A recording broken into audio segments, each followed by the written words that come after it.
Assalamualaikum Ustaz. Waalaikumsalam. Kami dari keluarga, nama tak saya sebut, menjaga kode etik jurnalistik. Bagaimana cara membayar utang almarhum bapak? Tidak tahu jumlahnya atau pada siapa saja. Itulah mengapa dalam Al-Quran itu ayat yang paling panjang adalah ayat tentang utang. Orang sekarang di rumah itu semuanya utang, panci utang, ember utang. Satu-satunya yang lunas bininya. Karena Pak Kua mengatakan, aku nikahkan engkau dengan anakku dengan mahar seperangkat langsung gitu, itu tunai. Andai boleh bini itu kredit juga. Maka kalau kita utang piutang, walaupun kawan akrab, walaupun adik beradik, walaupun saudara, idza tadayantum bidainin ila ajalin musamman faktubuh, tulis. Akibat dari tak menulis inilah, tak tahu kepada siapa saja dan berapa jumlahnya. Saya ada satu map khusus itu di rumah, utang piutang, berapa orang yang berutang ke saya. Ustadz ada utang? Saya tak ada utang sampai sekarang. Dari dulu memang takut berutang. Saya lebih baik hidup susah daripada berutang. Tapi kalau terdesak berutang juga. Kapan? Waktu lupa bawa dompet. Nah, itu berutang. Bagaimana caranya kalau kita tak tahu jumlahnya berapa? Tak tahu jumlahnya berapa, gimana kita mau bayar? Maka tak kita bayarkan, karena kita tak tahu jumlahnya berapa. Kepada siapa saja, tak juga bisa kita bayar, karena kita tak tahu. Maka tidak wajib kita bayarkan. Wajib membayarkan hutang kalau tahu orangnya, jumlahnya berapa, ada orang yang menuntut, bersumpah dia. Aku bersumpah bahwa bapak kau dulu ada berutang kepadaku. Berapa utangnya? 1 juta. Bayar. Dari mana dibayar? Mim ba'di wasiyatin yusi biha audain, dari harta warisan sebelum tak boleh harta warisan dibagi sebelum dikeluarkan 2. Yang pertama, bayar utang. Yang kedua, keluarkan wasiat. Jangan bagi harta warisan sebelum dilakukan 2. Bayar utang, keluarkan wasiat. Wasiat tak boleh lebih dari 1/3 harta. Setelah dikeluarkan wasiat, dibayarkan hutang, sisanya barulah dibagi ke ahli waris. Jelas? 2. Bagaimana cara kita sebagai istri, suami kita super sibuk? Ini menyindir saya ya.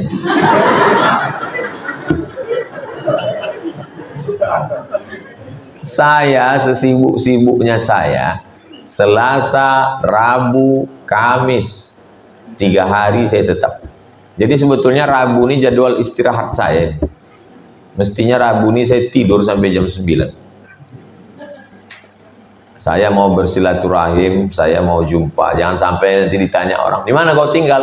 Di Rimbo Panjang. Jumpa kau sama Ustaz Somad. Ustaz tuh lewat mobilnya aja, kacanya pun ditutup. Nengok lubang hidungnya pun payah. Padahal orang yang ngomong gini ini pembohong. Setiap sore Jumat saya buat jadwal situ, dah bertahu. Ayah itu kan untuk ibu-ibu aja, kami laki-laki malu lah kami datang. Ayo buat untuk laki-laki, perempuan. Ayah nak banyak kali alasan kau. Nah, jadi bagaimana kalau suaminya super sibuk? Inna li jasadika 'alaika haqqan. Badanmu punya hak, kasih dia hak. Apa hak badan? Makan. Apa malu nyebut makan? Inna li 'ainika 'alaika haqqan. Matamu punya hak, kasih dia hak. Apa hak mata? Tidur. Tak boleh ibu tak makan-makan. Tak boleh bapak tak tidur-tidur. Mesti tidur. Inna li ahlika 'alaika haqqan. Istrimu punya hak, kasih dia hak. Wa ati dzi haqqin haqqahu. Yang punya hak kasih haknya. Apa hak istri? 5. Hak ibu kepada bapak nih 5. Yang 5 nih kewajiban bapak. Yang pertama, makan. Ibu udah dikasih makan? Semalam kan udah. Yang kedua, pakaian. Ibu udah dikasihnya pakaian? Ketiga, tempat tinggal. Udah dikasihnya tempat tinggal? Keempat, pendidikan. Sudah dididiknya ibu? Itulah gunanya kita buat pengajian. Pengajian sore Jumat, pekan pertama akidah. Yang kedua mengaji hadis dengan Ustaz Somad. Yang ketiga, fikih. Yang keempat, akhlak. Yang kelima, tahsin dengan Ustazah Fatimah. Itu untuk membantu suami-suami yang super sibuk sampai tak sempat mendidik bininya. Makan, pakaian, tempat tinggal, pendidikan. Yang kelima, perhatian. Istri kalau tidak diperhatikan suaminya, dia akan mencari perhatian laki orang. Akhirnya dia bersolek di luar rumah, muka putih, tangan hitam.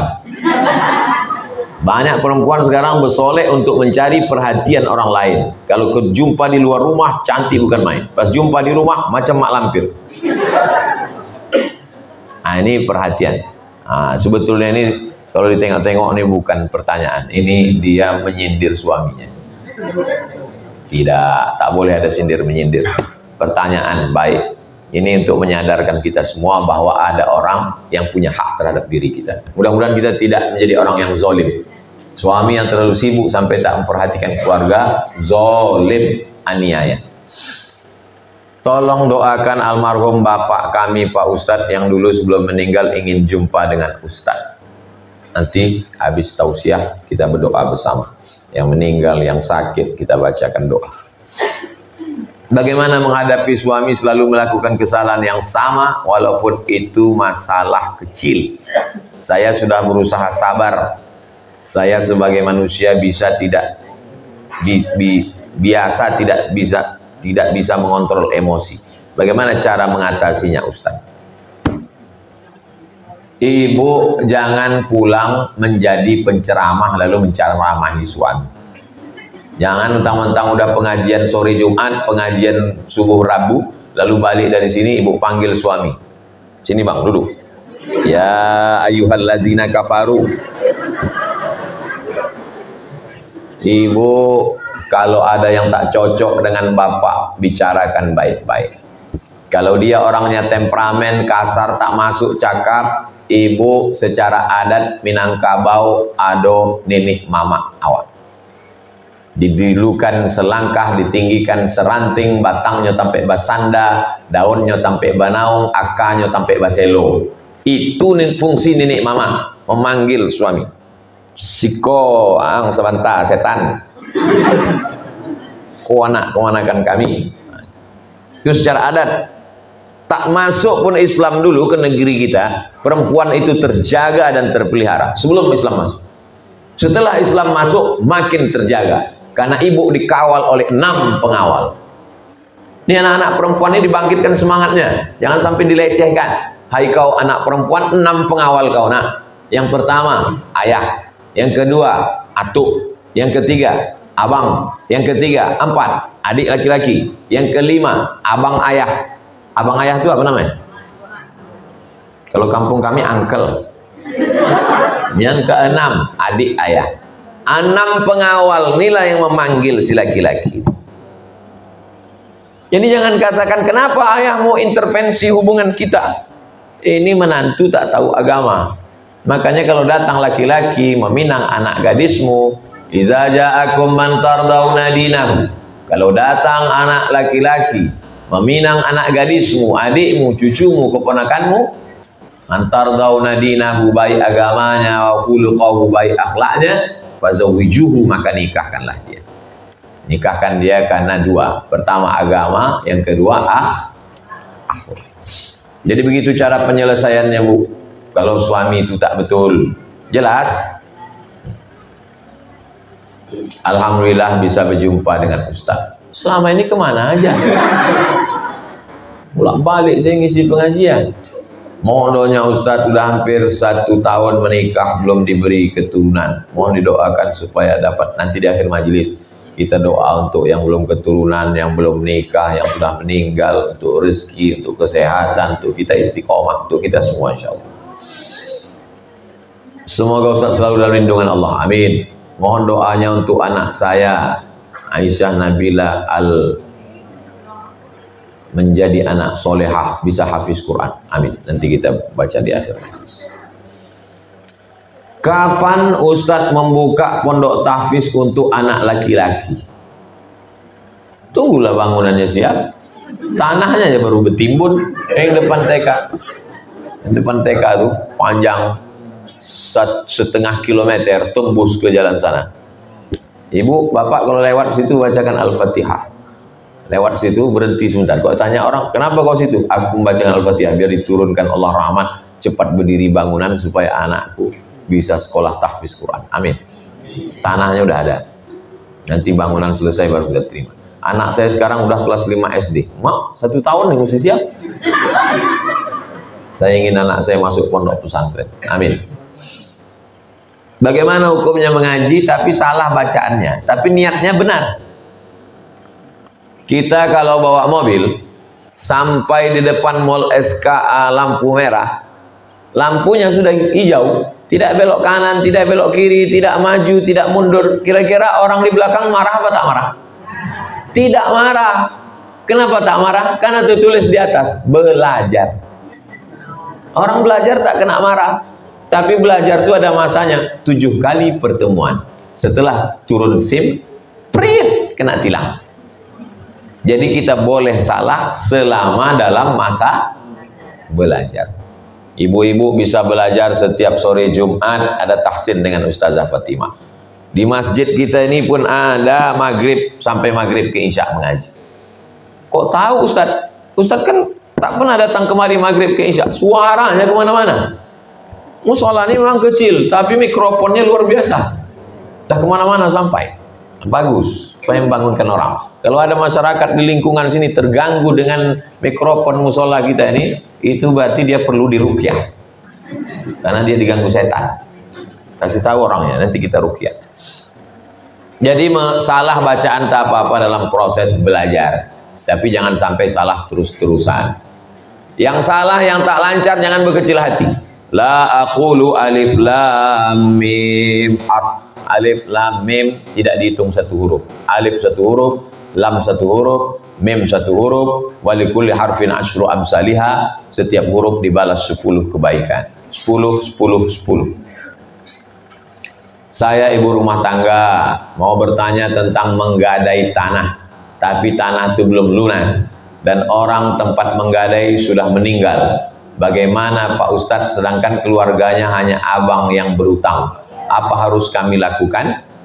Dulu berapa minjam duitnya? 10 juta. Bawa 10 juta. Assalamualaikum Pak, dulu tanah kami ini digadai oleh anakmu yang ngasih duit, bapakmu. Sekarang kami balikkan duit ini, balikkan tanah. Balikkan duitnya, balikkan tanah. Selesai gadai-menggadai, putus. Hukum gadai-menggadai dalam Islam boleh rahan. Tapi kalau kita menggadai pokok sawit, menggadai padi, menggadai pokok durian, selama dalam proses gadai itu hasilnya tak boleh diambil oleh orang yang meminjamkan duit. Kullu qardin jarra naf'an fahuwa riba.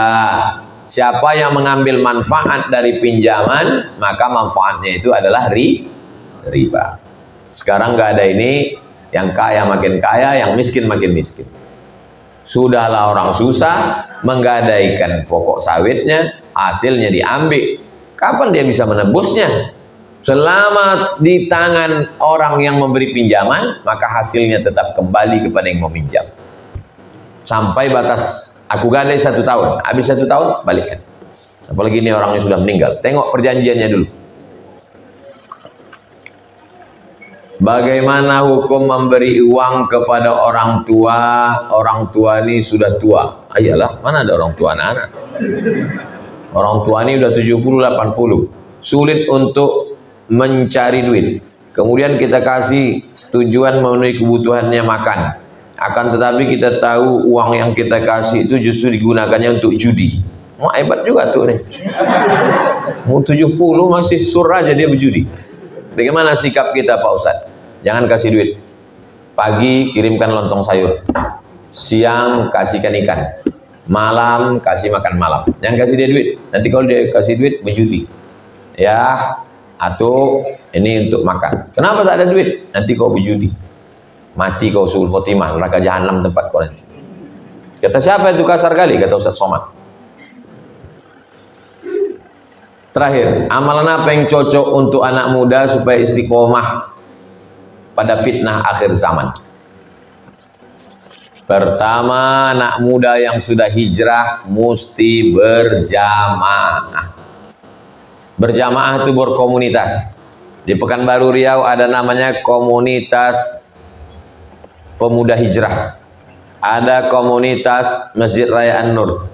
Ada komunitas Forum Silaturahim Masjid Mutmainnah. Ada komunitas, macam-macam komunitas.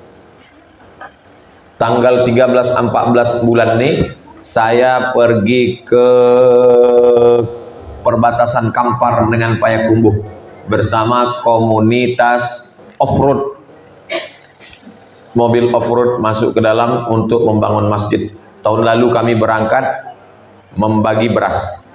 Nampak ada tanah kosong. Tahun ini bangun masjid. Tahun depan datang lagi untuk membangun pesantren. Nah, jadi jangan sampai memisahkan diri dari komunitas. Kita di Rimbo Panjang nih buat komunitas. Jumat sore komunitas ibu-ibu pengajian Zahra. Rabu subuh pengajian bapak ibu anak-anak semua. Tapi anak muda belum ada. Buatkan komunitas anak muda.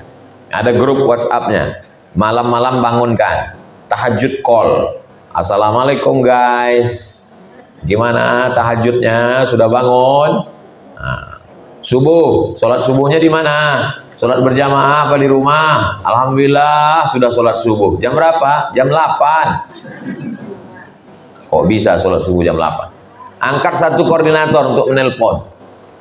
Lalu kemudian gimana bacaan Qurannya hari ini? Udah baca Quran atau belum? Gimana malamnya? Udah pengajian atau belum?